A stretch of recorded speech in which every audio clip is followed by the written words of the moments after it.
Alright, so we're on page 2. Open your books to chapter 1, page 2, the fundamentals of the Super Review Calculus. Alright, we're going to start with E. Commutative property. If x and y are rational numbers, then x plus y equals y plus x. X multiplied by y equals y multiplied by x. Alright. Now the distributive property, if x and y and z are rational numbers, then x multiplied by, in parentheses, y plus z equals, in parentheses, x plus y, x multiplied by y plus, in parentheses, x times z. If q and p are rational numbers, then p minus q is negative. I'm going to repeat that. If q and p are rational numbers, then p minus q is negative.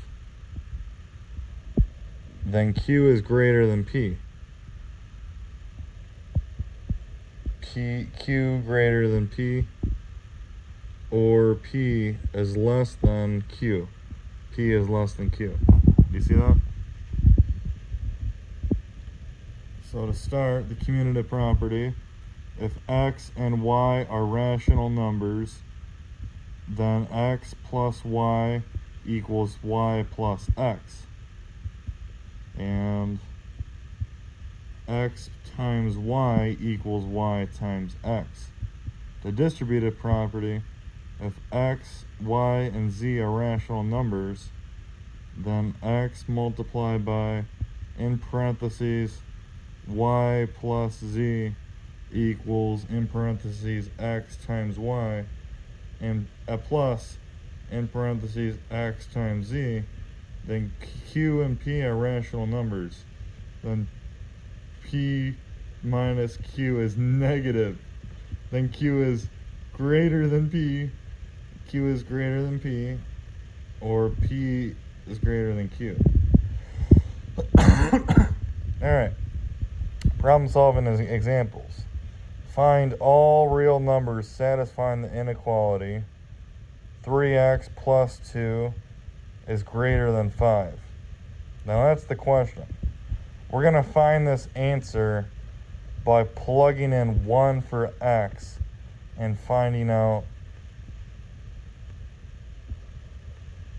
that 5 is not greater than x, which means x is greater than 1 for that answer.